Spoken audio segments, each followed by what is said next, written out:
Hello everyone, this is East the Dragon, and welcome back to another episode of Fire Emblem Heroes. Here we are at the end of another Chaos season, and we are in Tier 39. Technically just barely, because if you notice, before our final double match of the season, we were actually straight up at 20,800 lift, not even close. So, let's see how we did on defense. Overall, Chaos offense was pretty straightforward. A lot of teams were just poorly designed, so we could just cheese our way to victory that way. But there was one team, I don't entirely remember what the team was, but we ended up dropping a unit to that team. I'm not entirely sure why. Probably either miscalculated something or didn't have any options against the team, so I just had to do something. But here they're going to hit Emblem with Fallen Edelgard, and of course I would expect her to survive. It would be kind of awkward if she didn't. Crumble And with Bonfire, she's going to easily overkill Legendary Lilna there. And Legendary Nana against the new rearmed Robin, aka Rima. Not quite there for a one-shot, and of course it's basically never going to double her because her gimmick is, of course, heavily debuffing foes' stats during combat while also buffing hers, so not a good look for us, especially since Legendary Nana can only get so fast. And even, for example, there, if we were running plus speed with a trait fruit, wouldn't be enough to pick up the kill anyways, because we were getting doubled. So, not even close. But here, our opponent can just charge forward, because there's not really anyone who's running here. Not going to attack into Pavis, so going to do not very much damage. And, well, gets to survive one attack, but of course, not going to attack twice, so that doesn't matter. And at this point, you might realize, why is there Duma on defense? And that's a great question. I have no idea why I put him on defense this week. Once I noticed that I put Duma on defense, I was like, oh, I guess we're just going to go with that. I don't know why he's there, but I guess he is. If I noticed that sooner, honestly, don't know. I'd probably just put a second dancer on defense, to be honest, if it weren't for the Chaos Season ban. So, I'm not entirely sure who I would have put there instead of Duma, but Duma definitely did not do very much this season, no surprise. He can't even break any structures, he does not can this season, 10 out of 10. But what can you do? Of course, Duma's never gonna vantage kill here. That would be funny, but not even close. Face your And mortality. absolute overkill Bonfire. And there we go. So, of course, to actually show the team, I don't even know why we run Legendary Lilna. I guess it's for the folks that don't have Elamine, I guess, and no Farseed. But yeah, we were just trying out Ascended Fjorm on defense, because of course, I don't really know if having her is better than not having her, but I guess people will just do stuff like this. So I can't really say that she's really worth it. But I guess she could be deterring some people from using some particular teams, which doesn't matter because we just have another team that makes it easy to win regardless, so I don't know. Can't really say that she's really worth it on defense.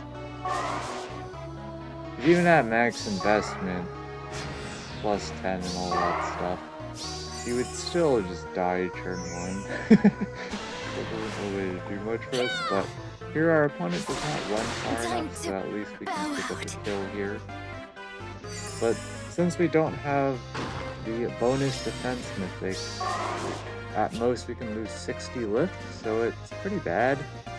especially since it's chaos season, so generally offense is easier, in my opinion, but ripperoonies. For our carry this week on offense, I decided to use Legendary Mark as bonus, so I was like, let's try him out. Overall, not bad. Definitely cannot tank very well. I was buffing with Caden, and he was still dying to things. And it's not like they were even running a lull or anything. He just straight up, even though he was running, I was running a tech speed soul on him because I was spooked with lulls. So I figured running bonus doubler seal probably not a good idea. Turns out it straight up did not matter in some matchups. Even if I was running bonus doubler on him, he still would have died. So feels bad, man. What can you do about it? At least Binding Shield 2 is definitely super helpful in dealing with dragons and beast units in general. Definitely a few annoying ones running around. And of course, some of the new dragons, like Rearmed, Robin, definitely spooky to face if you don't have the right units available. But Legendary Mark wasn't even one round KOing her at max attack, aka because everything procs. Even under infantry school debuff with his unity skill active like straight up was not one round KOing. And that was even without Hardy Fighter Davis. I'm like, oh, okay. Welcome to alright.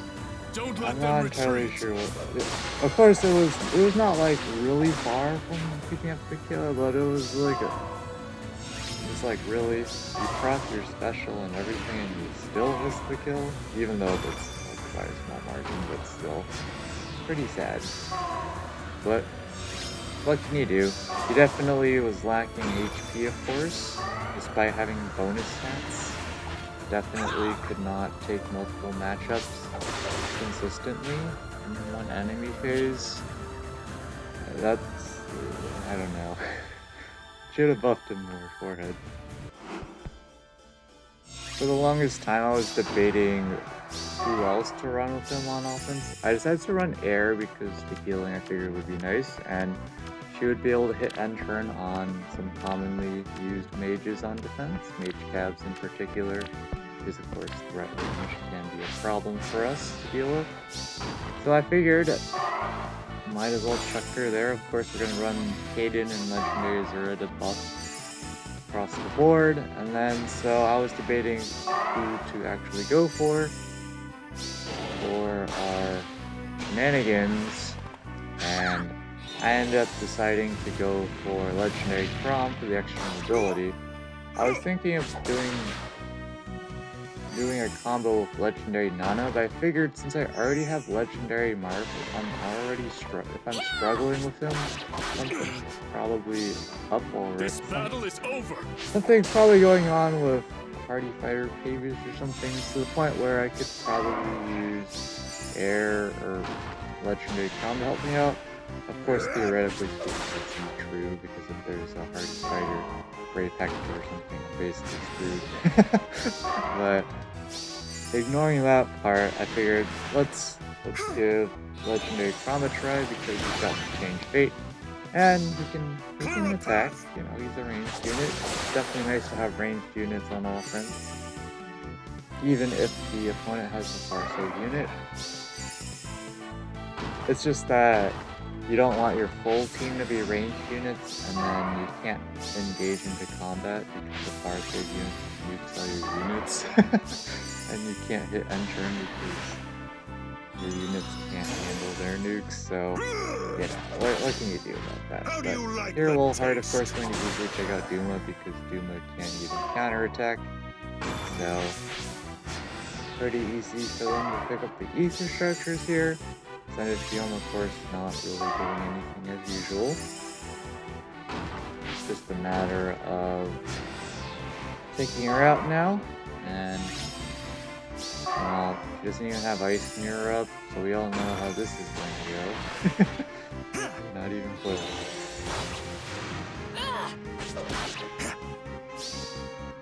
I was thinking about trying Hardy Fire Aegis, it's just that the problem is turn 1. It still doesn't change anything turn 1.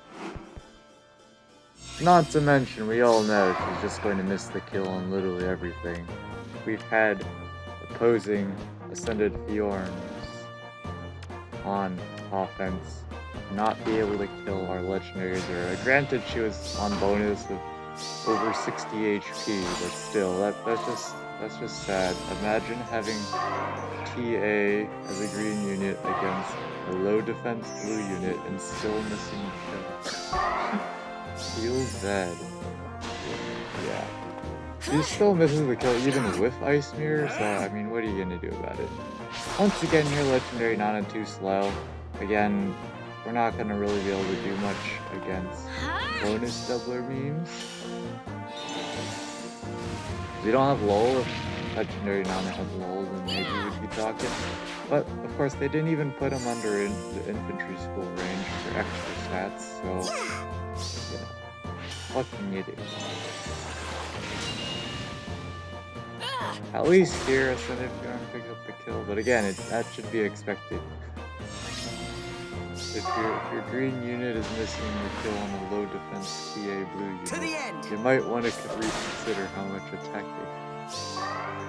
Because in this game, there's pretty much no mode in the game that I can think of right now where not being able to do damage helps you, or having your units be unable to do enough damage to kill helps you win. It's more of a combination of other factors, like in Ether raids, sometimes it's nice if your unit can't pick up the kill so that you can stall some time to pick up the Ether structures. Whereas, on the other hand, you have the instance where all of your units can kill because they're too strong and you can't stall to get the Ether structures. So, in that kind of instance, for example, it's helpful. But if you're just trying to win a match or something, not being able to kill is not going to let you win the match. Here we have, of course, a pretty aggro team, but they don't have safe defense, so I don't imagine they're going to go for a turn 1 snipe down, which honestly is pretty meta against this defense, because there's many points of entry. Turn 1, not so much. It's if you don't have disarm trap. I guess, now that I think about it, Duma does give the meme utility of chip damage, but I'm gonna be real, it doesn't do anything. I don't think that's impacted any of the matchups so far. But here, of course, our opponent's going to struggle because Ascended Fjorm actually doing her job, not dying in one hit. So, able to help us out in that way, because otherwise they would definitely still snipe down our entire team all day. But they can't do that because it's Ascended Fjorm. So, they probably should have gone in turn 1, but of course the results of doing that could be disastrous if they don't run What a far enough. letdown. Legendary Nana here picking up a kill and leaving. Ascended Fjorm going flying because we got ground orders. And well, Ascended Fjorm not going to be able to counter Legendary Ninian, of course, because the debuff city. But it doesn't matter because we still got our Ice Mirror up and H3 cannot attack twice What a because pain. of our fighter, totally balanced. And well, Duo 4 is not going to last in that position, especially when now she's completely by herself. Now that Legendary Minion can get absolutely nuked I by can Legendary stand no Lilna, longer. not even close. Yeah, no special, nothing, and well, we're just going to cap it off with another AoE into a kill. Feels bad to do it. Didn't have a chance. This heat. The one thing I do like about Chaos Season though, is the replays are generally super short because, well, you either nuke everything or you get in turns, so seems great. See what our opponent does here. I would break the catapult, and they do. Excellent job. Not that it really matters, because Not and Duma are not necessarily the most threatening units on the team. Would rather have a bull tower chip damage on Ascended P-Arm. Because their range units definitely struggle to Ascended P-Arm here. They can't take a counter. But looks like they just decide to hit end turn, which seems fine until Legendary Nana actually gets to attack twice against 3-armed Robin here, so that's a rip. And Legendary Lilna can also attack after shenanigans, except for the fact that she couldn't. Why was that again? I don't entirely know. I'm so sorry. Probably just wasn't feeling, but Harsh Command Plus is there for the memes. Let's just get another kill there. And Legendary Lilna is just chilling. I don't. He wasn't getting Don't forget to oil out. hit by gravity. Non-range attack. I don't know. Probably just couldn't kill Duothor. Totally seems feasible. But yep. Silently. Now that units are out in the open, it's 3 kills for days. Let's see what Legendary Lilna can do this time. No, she actually does kill here. Not entirely sure how. Dark Shrine? heat. I don't actually know what would change since maybe there was no heal buff on Sheriff. But he's gonna pick up another kill. What a Easy. letdown. And well, it's just the Sheriff versus the world. Probably not gonna end well. And here we are with another team of... I was gonna say dragons because I saw 2 dragons. I'm like, therefore this entire team is the team of dragons. No. It's not even close. Not entirely sure about the rally defense res, but that's a great thing. Lower levels, you don't typically see higher level. Super high, all the way at the top, easy raise players running rallies on offense. That's not very common. Violence begets nothing. But it is a actually useful tech in some cases. There's some real niche scenarios, but we'll leave those as an exercise for the viewer. Unfortunately for Brave Adult Tiki here, she's not taking 0 damage, so she's not taking... I'm so sorry. That was definitely a helpful statement. But well, basically what I was getting at is even for damage reduction, she would have to take 0 damage. Or the 0 damage to actually Have take faith. 0 damage. For damage reduction, not enough. Speaking of damage reduction, today, for our last match of the season, we were up against a Yun defense with Arna's Antria. Unfortunately for us, our heir is able to face tank 2 attacks from her and also pick up the kill on the counter. Forgive me, everyone. Because, of course, Yun's remix, absolutely a huge power spike for her. There's no denying that one. At max, you can super meme and get some real mileage out of her because Keep playing. for a simple theoretical, simple way to get pretty strong effects out of her remix, you can, of course, get her with Chaos Name Plus to debuff a unit by 7 to all stats, and then say for a unit like Legendary Mark, you can have their selves +6 to all stats buffs get panicked. So overall it's minus 13 to all stats, which is 52 points of debuffs. So just against that unit, each attack Unix is plus 52 dealt damage, and she has 104% damage reduction kappa. which of course just evaluates to 100% damage reduction, but it's the first of its kind in the game, so that's fun. And of course, the thing that I like about the actual calculations for those effects is it also accounts for any of the enemies within 2 spaces of the target, if I remember correctly.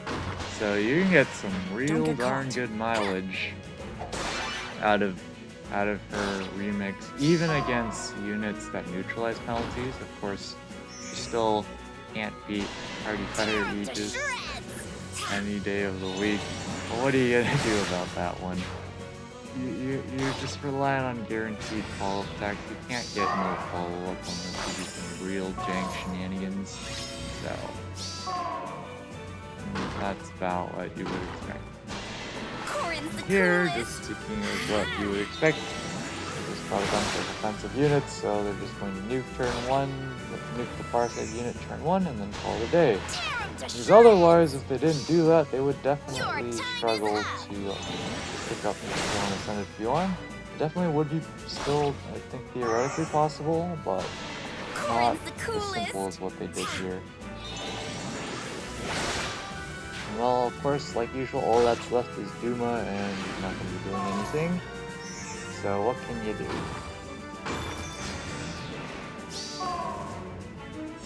Duma is just going to do a Duma thing. Nothing is here. And unfortunately for Duma, nowhere near close to surviving. But at least he had time to sit around and do nothing. I don't know. But moral of the story, I don't know why I do move on defense. I just don't have any real competent spooky units to actually do damage except Legendary Nana if you can actually do something. Because of course, Legendary Nana, her land sword never going to age poorly. The problem is her stats are going to age poorly because she's so dependent on one, being able to attack the enemy once going down the line especially, and actually having an attack stat, because one of the meta debuffs in this age of the game is attack. So many units debuff attack during combat.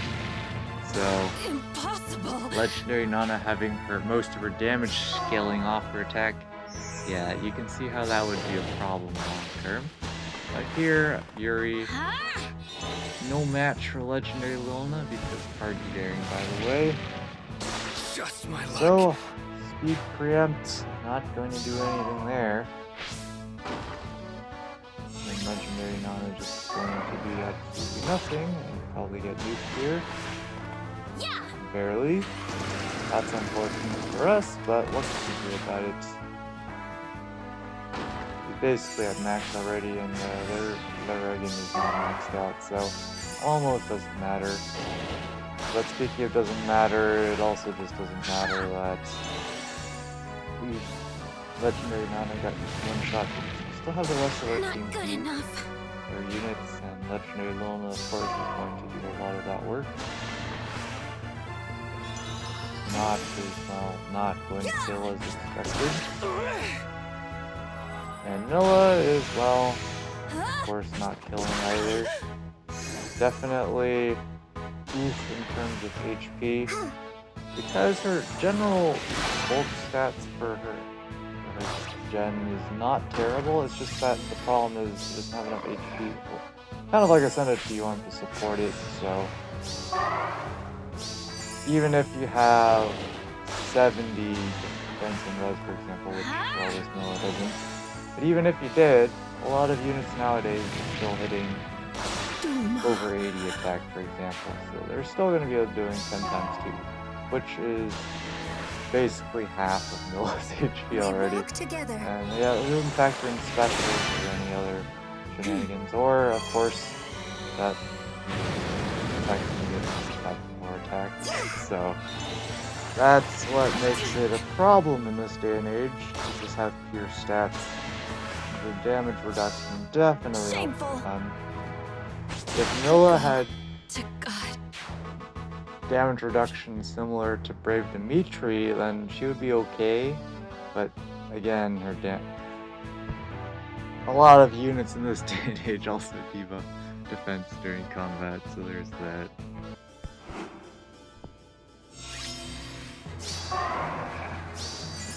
And here we are with our last replay of the season so far. We got ourselves Milla, two of the new ninja units. Definitely pretty solid. Although that is not a very solid play because we all know Legendary Lilna has this thing called Hardy Daring. So Ninja Camilla is not going to even get to attack, and even if she did, They found me. not sure if she could kill. I forget what her special was, but I'll leave that as an exercise for the viewers. Overall, not the greatest play, and they just immediately surrender. So with that is the end of our season. Of course, lost plenty of lift here. That's why we're nowhere near where we could be, but looks like we're going to be top 6k, which is about expected. Because of course in Chaos Season, when everyone can score theoretically the same, or score the same theoretically, you're going to have more competition in terms of actual scoring for cutoffs. But of course, we've already seen Resident Vandals who are never staying in a relatively high tier beyond 18. And here in Arena, this is creeping down, but I went for 3,820. Probably good enough. I'd be surprised if it wasn't. Just with the nature of the bonus units and whatnot. And Arena Assault took a bit to fish a high enough score for this, but it's good enough for top 1k. Also had some pretty tough matches on some tough maps where we, for example, we could never bait the Dancer. That's always going to be a recipe for disaster against super high range units or teleportation, Pathfinder, change fate from duo or legendary Crom. Yeah, it's not going to be a great time. And of course, Kanto, breakable walls, all that fun stuff. So overall, Arena Assault Plus still a challenge. Probably a good idea to do it sooner in the week later rather than later, because you never know when we're gonna get absolutely memed on one season. Speaking of memes, I completely forgot to clear Arvel's Abyssal map, so we haven't even cleared it yet. I did everything up through Infernal to grab the orbs, and then I just completely forgot Abyssal existed, so that's awkward. But anyways, we'll be back when the results drop in.